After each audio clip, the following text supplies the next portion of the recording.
Hello friends, it's Jeff here and welcome to my corner and welcome to Quick Tip Tuesday number 11.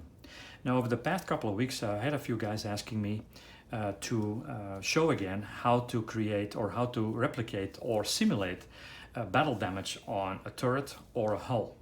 Now I did that a couple of months ago in my KV1 build, if I'm not mistaken, and there are a couple channels out there, modeling channels, that explain exactly how it's been done. But I thought, you know, it's a good question. It's a perfect question actually for Quick Tip Tuesday. So in today's session, I decided to go that route. So first of all, let me show you what you need. The essentials that you really need are the bare minimum. First of all, you need actually a couple drills. Now let's focus on the drills first. Now the drills will allow you to drill the hole the size of the grenade. And when you think about it, the most common anti-tank grenade that existed on both sides were either a 75 or a 76 millimeters. And I'm not talking about the 88 or the 125 millimeter from the Yak Tiger. But just like a Sherman and a Panther, they usually were equipped with a 76 millimeter grenade, which if you scale that down in 1/35 scale, you're talking about 2 millimeters. I think it's a little bit over 2 millimeters, like 2.1. But if you stay somewhere in the neighborhood of 2 millimeters and 2.5 millimeters, you're good to go. So that's the first thing you really need is a couple of drills. Then secondly, and most importantly of course, is the Millet put. Now for this purpose I'm going to use the Tamiya putty, the Tamiya modeling putty, and there's many putties out there. There's Squadron, you also have Vallejo, I think, who has one. But for this purpose, since I had it laying around and since I really like Tamiya putty, I think it's the best on the market, we're gonna use this one for, like I said, for this demonstration. Another important tool that you need is a couple brushes, and not because of you need the front end of the brush, actually brush. No, you need the back end, and more so the ones that are a little bit like conical, like in a point. They end up in a round conical blunt point actually, and that's what you need because that's the tool that you're going to use to make the impression into the putty. You need a toothpick. Not really important, but it's you'll see later on. It's handy to have. And last but not least, you need a knife. It doesn't have to be a round knife like this. It can be a scalpel or just a hobby knife, but that's something that you need too. And then of course you need the model or part of the model, like in this case the turret of a Sherman, that you're gonna apply the battle damage to. Now I cannot emphasize enough to study wartime pictures. There's a lot of pictures out there on the internet that give you close-ups of impacts of a grenade. And I'm sure you have some reference material laying around that you can study. But it's very important that you look at these pictures, that you study the pictures, that you make sure that you don't make any mistakes.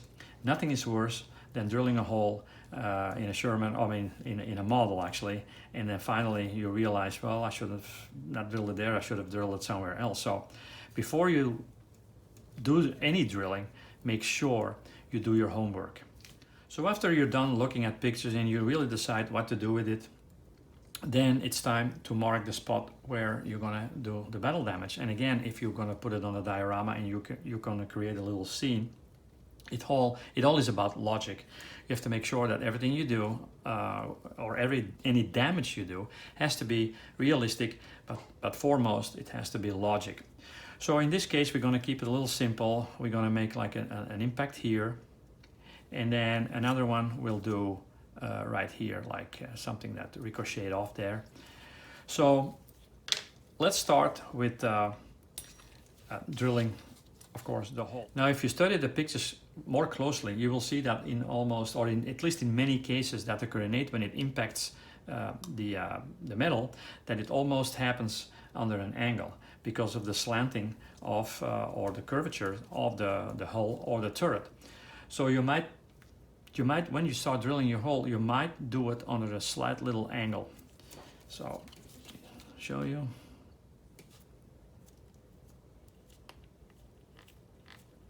Maybe just to get it in there first, and then try to gently hold a little bit under an angle.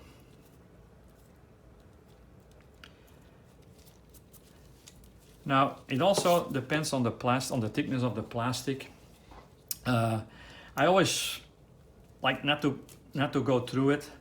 I don't like to puncture the plastic, but you know, it's no big deal because eventually the putty will fill it up. So here you can see what I did, and then with a knife you just get the little flash off there.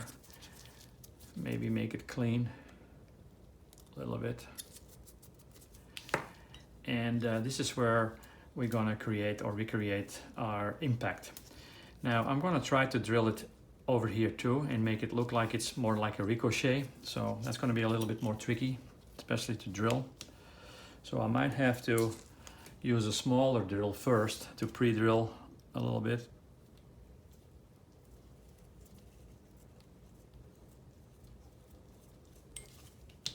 Then try to do it with the other one here.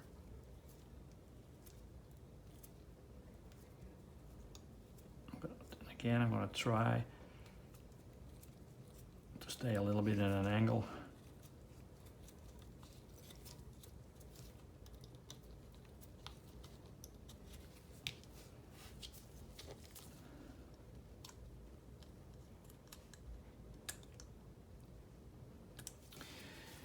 As you can tell here. And then of course, we're gonna do the main one here.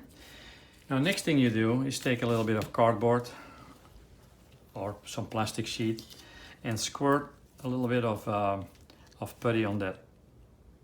Don't use too much, it's not necessary.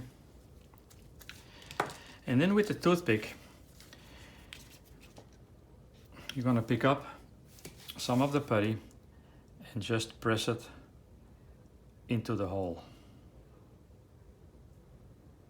Like this. Try to even it up a little bit.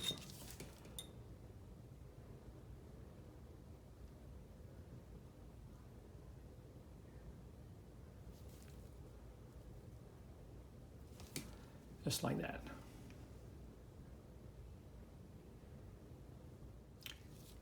It'll be a little bit more tricky here.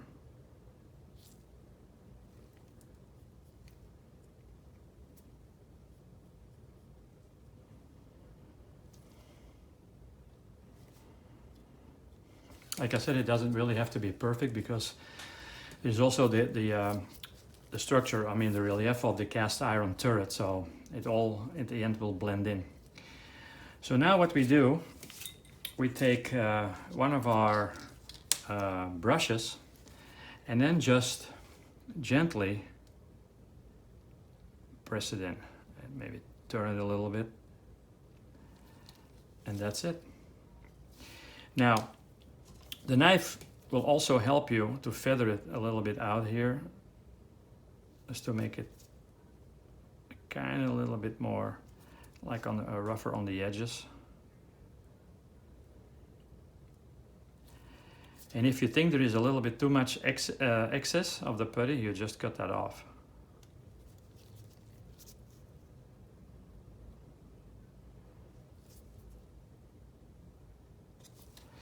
And then let's do the other one too.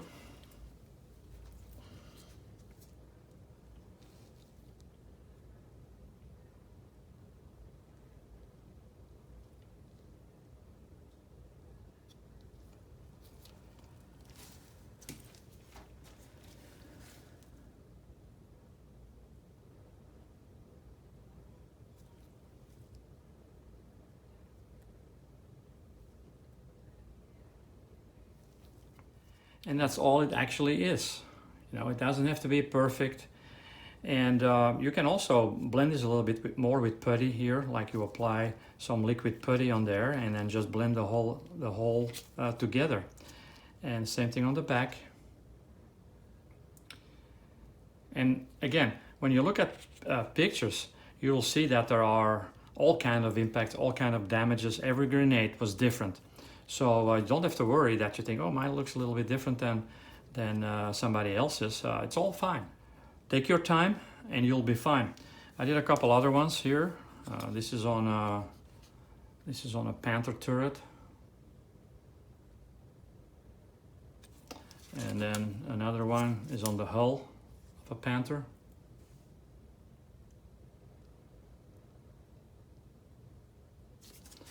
All in all, it's very simple. So don't lose too much sleep over it. On the other hand, if you screw up, if something is like, okay, I drilled the wrong hole or it really doesn't look the part, then just wipe it off and start over. So okay guys, that was it for now. I hope I was able to clarify a little bit of the mystique of how to make battle damage to your turret. Don't forget to subscribe on YouTube, like and share us on Facebook, and of course, most importantly, please subscribe to our website at www.jeffvcornerstore.com for further updates. And I wish you a very rest of the day, a very nice rest of the day, and I'll see you guys next time at Quick Tip Tuesday number 12. Jeff V here, signing off.